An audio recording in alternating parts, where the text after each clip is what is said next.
हरियाणा विद्यालय शिक्षा बोर्ड के 9वीं कक्षा के छात्रों का 1 मार्च 2024 को विज्ञान विषय का एग्जाम है और विज्ञान विषय की तैयारी करवाने के लिए आज मैं आपको इस वीडियो के अंदर जो मैंने क्वेश्चन पेपर का सॉल्यूशन तैयार किया है वो आपको दिखाऊंगा, जिससे कि आपके इंपॉर्टेंट क्वेश्चनों की तैयारी होगी। वीडियो अच्छी लगे तो लाइक करें, चैनल को सब्सक्राइब करके ऑल के बटन के ऊपर क्लिक कर लें ताकि जब नेक्स्ट वीडियो अपलोड हो तो उसका नोटिफिकेशन आपको मिल जाए। अब मैं आपको क्वेश्चन दिखाता हूँ। यहाँ पर मैंने क्वेश्चन पेपर का सॉल्यूशन जो है तैयार किया है। अगर कोई वस्तु वर्तीय पथ पर एक समान चाल से चलती है तो उसकी गति कहलाती है, तो उस गति को कहते हैं एक समान वर्तीय गति। उसके बाद अगला क्वेश्चन है, किसी m द्रव्यमान की वस्तु जिसका वेग v है का संवेग क्या होगा, तो वो होगा mv। डैश से कम आवर्ती की ध्वनियों को अश्रव्य ध्वनि कहते हैं, यानी कि अश्रव्य का मतलब होता है ऐसी ध्वनि जिसको सुन नहीं सकते। तो ये होती है 20 हर्ट्ज से नीचे की ध्वनि, यानी कि इससे कम ध्वनि जो है इंसान सुन नहीं सकता। अगला क्वेश्चन है, त्वरण किसे कहते हैं? त्वरण का मात्रक व सूत्र लिखिए। आंसर देखें, किसी वस्तु के वेग में परिवर्तन की दर को त्वरण कहते हैं, यानी किसी वस्तु का जो वेग है यानी कि स्पीड है उसमें जो परिवर्तन है कि जो दर है उसको त्वरण कहते हैं। इसका मात्रक मीटर प्रति सेकंड स्क्वायर होता है तथा यह एक सदिश राशि है और फॉर्मूला यहाँ पर लिख दिया है। अगला क्वेश्चन देखें, जब कोई गतिशील बस अचानक रुकती है तो आप आगे की ओर झुक जाते हैं, क्यों? आंसर देखें, जब बस गति की अवस्था में होती है तो हमारा सारा शरीर भी गति की अवस्था में होता है, परंतु जब अचानक बस रुकती है तो हमारे शरीर का निचला हिस्सा तो विराम अवस्था में आ जाता है, परंतु ऊपर का हिस्सा जड़त्व के नियम के कारण गति की अवस्था में रहने का प्रयत्न करता है और जिसके कारण हम आगे की ओर झुक जाते हैं। तो यहाँ पर यह बताया गया है कि एक चलती हुई बस के अंदर अगर आप अंदर बैठे हैं तो उस बस की स्पीड की वजह से आपका जो शरीर भी जो है वो गति की अवस्था में होगा, लेकिन अगर अचानक ब्रेक लगा दी जाए तो जड़त्व के नियम के कारण जो शरीर का आपका निचला हिस्सा है यानी कि पैर जो हैं वो विराम अवस्था में आ जाते हैं, लेकिन शरीर का जो ऊपरी हिस्सा है वो जड़त्व के नियम के कारण गति की अवस्था में ही रहने का प्रयास करता है, जिसकी वजह से हम आगे की ओर झुक जाते हैं। अगला क्वेश्चन देखें। अगला क्वेश्चन है, ध्वनि तरंगों के परावर्तन के दो व्यवहारिक उपयोग लिखिए। यानी कि जो ध्वनि तरंग है जब ये परावर्तित होकर वापस आती है, यानी कि परावर्तन का मतलब होता है टकरा कर वापस आती हैं, तो इसका क्या प्रयोग यानी कि क्या प्रयोग किया जाता है, इनका किस काम आती हैं? आंसर देखें, पराध्वनि का उपयोग गुर्दे की पथरी को बारीक कणों में तोड़कर बाहर निकालने में किया जाता है। यानी कि जो पराध्वनि है इसका उपयोग गुर्दे के अंदर जो पथरी होती है उसको बारीक तोड़कर शरीर से बाहर निकालने में इसका प्रयोग किया जाता है। उसके बाद चमगादड़ पराध्वनि के उपयोग से रात के समय अपने रास्ते का एहसास करते हैं। यानी कि चमगादड़ जो है पराध्वनि की वजह से ही रात के समय देख पाते हैं और शिकार पकड़ते हैं। अगला क्वेश्चन देखें, आर्किमिडीज का सिद्धांत की व्याख्या करें, इसके अनुप्रयोग भी लिखें। आंसर देखें, आर्किमिडीज का सिद्धांत, जब किसी वस्तु को किसी द्रव में पूर्ण या आंशिक रूप से डुबाया जाए तो इसके भार में कमी आ जाती है, तो वस्तु द्वारा हटाए गए द्रव के भार के बराबर होगी। यानी कि यहाँ पर ये बताया गया है आर्किमिडीज के सिद्धांत के अनुसार, तो यहाँ पर ये बताया गया है अगर हम किसी वस्तु को पानी के अंदर पूरी तरह से डुबो दें या फिर आधा डुबो दें तो उसके बाद जो है उस वस्तु के भार में यानी कि वज़न में कमी आ जाती है, और वो जो कमी है वस्तु के द्वारा जो द्रव जो है यानी कि जल जो है हटाया गया है उस हटाए गए द्रव के बराबर जो है उसका भार होता है। आगे व्याख्या कर रखी है, व्याख्या के अंदर जो है आपको अच्छे से समझ में आ जाएगा। एक बीकर को पूरा पानी से भर कर इसे एक ट्रे में रखो। यानी कि एक बीकर लो और उसको पूरा पानी से भरकर उसको ट्रे में रख दो, भरे हुए बीकर को। अब एक धागे की सहायता से पत्थर को कमानीदार तुला से लटकाएं। यानी कि जो कमानीदार तुला होती है नापने के लिए, तोलने के लिए, उसके ऊपर एक धागा बांधे और धागे से पत्थर को बांधकर उस कमानीदार तुला के साथ उसको लटकाएं। पत्थर का भार नोट कर लें और जब लटकाने के बाद जो है पत्थर का जो वज़न है उसको नोट कर लें। धागे से लटकाए गए पत्थर को धीरे धीरे पानी में डुबो दें और जो पत्थर धागे से लटकाया था अब उस पत्थर को जो है धीरे धीरे करके पानी के अंदर डुबो दें। बीकर से कुछ पानी बाहर आ जाएगा, यानी कि जब आप पत्थर को डुबोएंगे बीकर के अंदर तो उसमें से कुछ पानी जो है बाहर आ जाएगा, यानी कि ट्रे में इकट्ठा हो जाएगा। अब पत्थर का भार नोट करें, यानी कि अब जो पत्थर डूब चुका है पानी के अंदर अब उस भार को नोट करें। एक तो हमने भार नोट किया, वज़न नोट किया था पानी पानी में डुबोने से पहले, और अब नोट करें पानी में डुबाने के बाद। पत्थर के दोनों भारों में अंतर नोट करें, यानी कि पत्थर के अंदर जो वज़न में कमी आई है डुबाने के बाद उस वज़न को नोट करें। अब ट्रे में एकत्रित पानी को का भार नोट करें और जो ट्रे के अंदर जो पानी निकला था उस पानी को जो है अब उसका जो वज़न है उसको नोट करो, यानी कि ट्रे के अंदर जो पानी निकला था उस पानी का वज़न नोट करना है। यह भार पत्थर के भार के कमी के बराबर होगा, यानी कि जो पानी का वज़न होगा वो उस वज़न के बराबर होगा जो पानी में डूबने के बाद पत्थर का जो वज़न था। उसके बाद है अनुप्रयोग। आर्कमिडीज के सिद्धांत पर पनडुब्बी जलयान बनाए जाते हैं, यानी कि इसके सिद्धांत पर आर्कमिडीज के सिद्धांत पर पनडुब्बी बनाई जाती है और जलयान बनाए जाते हैं। पनडुब्बी यानी कि सबमरीन और जलयान यानी कि नाव इसी सिद्धांत पर बनाए जाते हैं। और उसके बाद अगला है लैक्टोमीटर हाइड्रोमीटर इसी सिद्धांत पर कार्य करते हैं।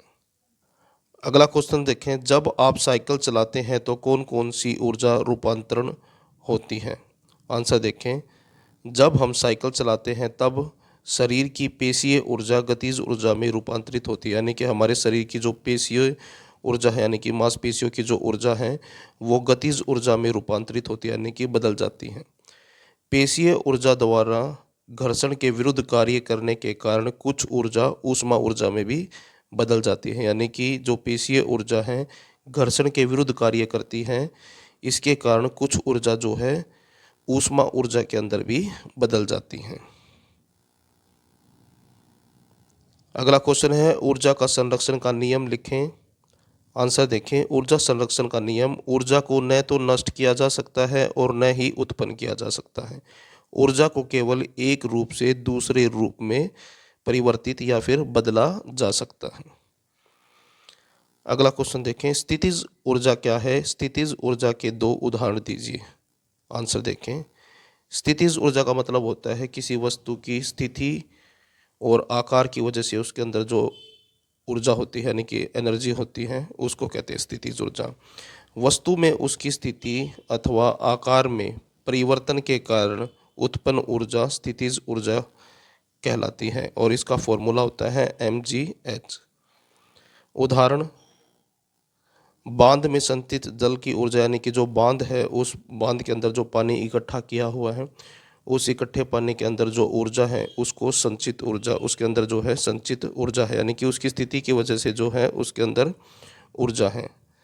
और दूसरा उदाहरण है ताने हुए धनुष की ऊर्जा, यानी कि आपने धनुष की डोरी को खींचा हुआ है तो डोरी को खींचने के बाद अब उसकी स्थिति की वजह से उसके अंदर जो ऊर्जा है उसको उसकी स्थितिज ऊर्जा कहते हैं। उसके बाद रसायन विज्ञान के क्वेश्चन देखें। भार का एसआई मात्रक, तो भार का एसआई मात्रक न्यूटन होता है। उसके बाद अगला क्वेश्चन है क्लोरीन का सही इलेक्ट्रॉनिक विन्यास निम्न में से कौन सा है। तो क्लोरीन का जो इलेक्ट्रॉनिक विन्यास है वो है 287। बर्फीले जल से भरे गिलास की बाहरी सतह पर जल की बूंदें क्यों नजर आती हैं, यानी कि अगर एक गिलास के अंदर हम बहुत अधिक ठंडा पानी डाल देते हैं तो गिलास का जो बाहरी हिस्सा होता है उस पर पानी की बूंदें क्यों आ जाती हैं। आंसर देखें, बर्फीले जल से भरे गिलास की बाहरी सतह पर जल की बूंदें वायु में उपस्थित जल वाष्पों से संघनित होने के कारण नजर आती है, यानी कि जो वायु के अंदर जो जल वाष्प होते हैं यानी कि जो हवा के अंदर जो नमी होती है जो पानी होता है वो संघनित यानी कि इकट्ठा होने की वजह से जो है गिलास के बाहर हमें पानी नज़र आता है। उसके बाद नेक्स्ट क्वेश्चन देखें, क्वेश्चन नंबर 12, निम्नलिखित में से कौन से परिवर्तन रासायनिक या भौतिक हैं। तो ये बताना है। खाना पकाना, मक्खन का एक बर्तन में पिघलना, जल का उबलकर वाष्प बनना, लकड़ी और कागज का जलना, ये कौन से परिवर्तन हैं? रासायनिक परिवर्तन है या फिर भौतिक? आंसर लिखा हुआ है। खाना पकाना जो है एक रासायनिक परिवर्तन है। मक्खन का एक बर्तन में पिघलना ये भौतिक परिवर्तन है। जल का उबलकर वाष्प बनना ये एक भौतिक परिवर्तन है। लकड़ी और कागज का जलना ये एक रासायनिक परिवर्तन है। उसके बाद अगला क्वेश्चन है, विलयन क्या है? विलयन के गुण लिखिए। आंसर देखें। विलयन दो या दो से अधिक पदार्थों का सहमांगी मिश्रण विलयन कहलाता है। विलयन के गुण, विलयन एक सहमांगी मिश्रण है। विलयन के कण व्यास में 1 mm यानी कि 10 की पावर -9 m से भी छोटे होते हैं। इनके कणों को आंखों से नहीं देखा जा सकता, यानी कि इसके कण इतने छोटे होते हैं कि हम इसको नंगी आंखों से नहीं देख सकते हैं। अपने छोटे आकार के कारण विलयन के कण गुजर रही प्रकाश की किरण को फैलाते नहीं हैं, यानी कि इनका आकार इतना छोटा होता है कि प्रकाश की किरण को जो है इसमें से सीधी गुजर जाती है, वो फैलती नहीं है, यानी कि टिंडल इफेक्ट जो है वो नहीं होता। उसके बाद नेक्स्ट क्वेश्चन देखें, उदाहरण के साथ व्याख्या कीजिए। पहला है द्रव्यमान संख्या और दूसरा है संभारिक।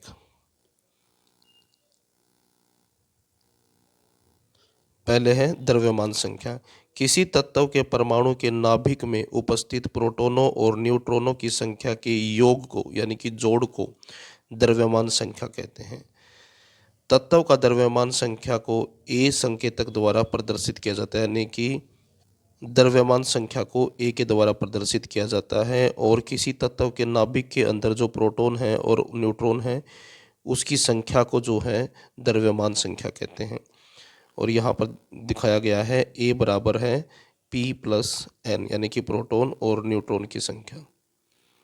उदाहरण के लिए सोडियम के परमाणु में 11 प्रोटॉन तथा 12 न्यूट्रॉन होते हैं, अतः सोडियम का परमाणु द्रव्यमान होगा 11 प्लस में 12 23। तो सोडियम का जो परमाणु द्रव्यमान है वो 23 है।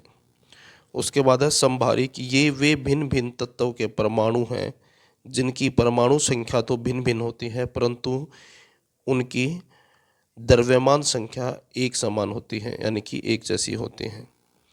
उदाहरण के तौर पर देखें, कैल्शियम तत्व की परमाणु संख्या 20 तथा आर्गन तत्व की 18 होती है। जैसा कि यहाँ पर उदाहरण भी दिखाया गया है कि कैल्शियम की जो परमाणु संख्या है वो 20 है और ऑर्गन की जो है 18 है, परंतु इन दोनों तत्वों की द्रव्यमान संख्या 40 होती है, लेकिन दोनों की जो द्रव्यमान संख्या है वो 40 है।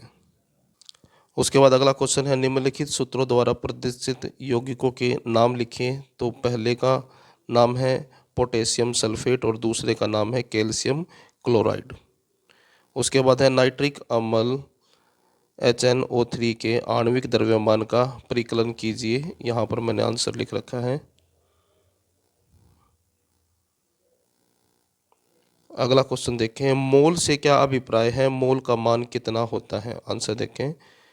मोल पदार्थ की वह मात्रा है जिसमें कणों की संख्या, यानी कि परमाणु, आयन या फिर अणु कार्बन 12 के ठीक 12 ग्राम में विद्यमान परमाणुओं के बराबर होती है। तो यहाँ पर यह बताया गया है, मोल पदार्थों की वह मात्रा है जिसमें कणों की संख्या कार्बन 12 के ठीक 12 ग्राम में विद्यमान, यानी कि उपस्थित परमाणुओं के बराबर होती है। तो एक मोल पदार्थ में उसके 6.022 मल्टीप्लाई बाय 10 की पावर 23 कण उपस्थित होते हैं। उसके बाद है जीव विज्ञान के क्वेश्चन। जीवन की मूलभूत संरचनात्मक इकाई है, तो ये होती है कोशिका। मेंढक का हृदय कितने कक्षीय होता है? तो ये 3 कक्षीय होता है। विषाणु से होने वाले रोग हैं, विषाणु से खांसी जुकाम होता है, डेंगू बुखार होता है, इन्फ्लुएंजा होता है। पृथ्वी की सबसे बाहरी परत को सतल मंडल कहते हैं। किस स्रोत से मछलियां प्राप्त की जाती हैं, यानी कि मछलियां कहाँ से मिलती हैं? समुद्र स्रोत से, यानी कि समुद्र से, और अंतःस्थलीय स्थलीय स्रोत यानी कि नदियों से, तालाबों से। उसके बाद है दो अथवा दो से अधिक फसलों को निश्चित कतार पैटर्न में उगाने को अंतराफसलीकरण कहते हैं। उसके बाद अगला क्वेश्चन है सूक्ष्म पोषक तत्व हैं, तो आंसर आएगा जिंक। नेक्स्ट क्वेश्चन है क्वेश्चन नंबर 23, प्रोकैरियोटिक कोशिकाएं और यूकैरियोटिक कोशिकाओं में दो अंतर लिखिए। आंसर देखें। पहले है प्रोकैरियोटिक कोशिका। प्रोकैरियोटिक कोशिका का आकार 1 से 10 UM के बीच होता है। दूसरा है कोशिका में केंद्रक स्पष्ट नहीं होता। उसके बाद तीसरा है केंद्रक क्षेत्र झिल्ली द्वारा नहीं घिरा होता। कोशिका में केवल एक गुणसूत्र पाया जाता है। उसके बाद है यूकैरियोटिक कोशिका। इसका जो आकार है वो है 5 से 100 UM के बीच। कोशिका में केंद्रक स्पष्ट होता है, उसमें स्पष्ट नहीं था, इसमें स्पष्ट है। केंद्रक क्षेत्र झिल्ली द्वारा घिरा होता है, उसमें झिल्ली द्वारा घिरा हुआ नहीं था, इसमें घिरा हुआ है। कोशिका में एक से अधिक गुणसूत्र पाए जाते हैं। उसके बाद अगला क्वेश्चन देखिए, संक्रामक रोगों को फैलने से रोकने के लिए आपके विद्यालय में कौन कौन सी सावधानियां आवश्यक हैं। संक्रामक रोग वो रोग होते हैं जो एक व्यक्ति से दूसरे व्यक्ति में फैलते हैं, तो उसकी रोकथाम के लिए क्या कर सकते हैं विद्यालय में। आंसर देखें। विद्यालय में संक्रामक रोगों को फैलने से रोकने के लिए निम्नलिखित सावधानियां आवश्यक हैं। पहला है, यदि कोई विद्यार्थी रोगग्रस्त है यानी कि बीमार है हो जाए तो उसके अन्य विद्यार्थियों के साथ उठने बैठने तथा खेलने पर रोक लगानी चाहिए, यानी कि उस विद्यार्थी को दूसरे विद्यार्थियों से दूर रखना चाहिए। उसके बाद है, विद्यार्थी के लिए शुद्ध पेयजल की व्यवस्था करनी चाहिए, यानी कि साफ स्वच्छ पानी की व्यवस्था करनी चाहिए ऐसे विद्यार्थी के लिए। विद्यालय की कैंटीन में सभी खाद्य पदार्थों को ढक कर रखना चाहिए, यानी कि कैंटीन के अंदर जितना भी खाने पीने की चीज़ें हैं उनको हमेशा ढक कर रखना चाहिए। विद्यार्थियों को व्यक्तिगत स्वच्छता की जानकारी दी जानी चाहिए, यानी कि विद्यार्थियों को स्वच्छता के जो फायदे हैं उनके बारे में बताया जाना चाहिए। उसके बाद नेक्स्ट क्वेश्चन है, जल स्थलचर और सरीसृप जंतुओं में 4 अंतर लिखिए। पहला है जल स्थलचर जंतु। ये जंतु पानी और स्थल दोनों पर रह सकते हैं, यानी कि ये ऐसे जंतु हैं, जीव हैं जो पानी और स्थल यानी कि ज़मीन पर दोनों जगह पर रह सकते हैं। इनकी त्वचा पर श्लेष्म ग्रंथियां पाई जाती हैं। इनकी त्वचा शल्क रहित होती है, शल्क नहीं होते। इनमें श्वसन क्लोम फेफड़ों तथा हृदय द्वारा होता है, यानी कि सांस जो है फेफड़ों तथा त्वचा के द्वारा होता है। इनके हृदय त्रिकक्षीय होते हैं। उसके बाद है सरीसृप जंतु।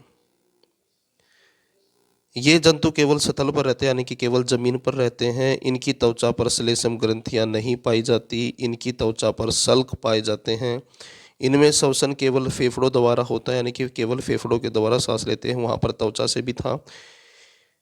इनके हृदय त्रिकक्षीय होते हैं। उसके बाद अगला क्वेश्चन है, जाइलम के संगठक कौन कौन से हैं। तो आंसर देखें। जाइलम के संगठक वाहिका, वाहिनिका, जाइलम पेरेकाइमा और जाइलम जंतु। उसके बाद अगला क्वेश्चन है, एरिओलर संयोजी ऊतक के कोई 2 कार्य लिखिए। आंसर देखें।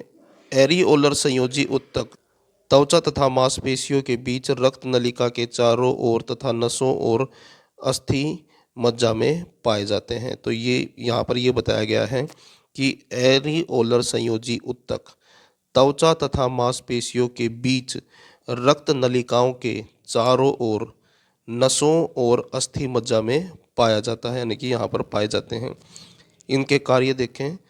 यह अंगों के भीतर खाली जगह को भरता है, यानी कि अंगों के बीच में जो खाली जगह है उसको भरता है।